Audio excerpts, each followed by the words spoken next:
झूठा है, कुछ नहीं करेगा। इतना दिन से कहा तो कुछ नहीं किया, अब क्या करे। अब जब मोदी जी कर रहा है तो बोल रहा हम करेंगे, हम करेंगे।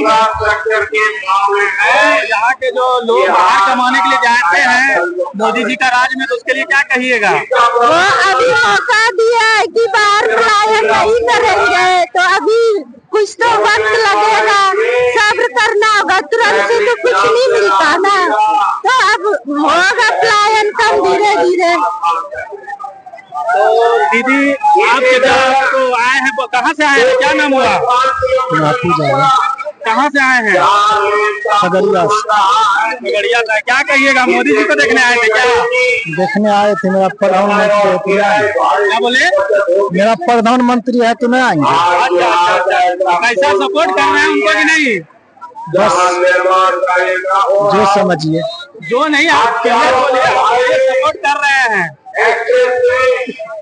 11 साल तो सबको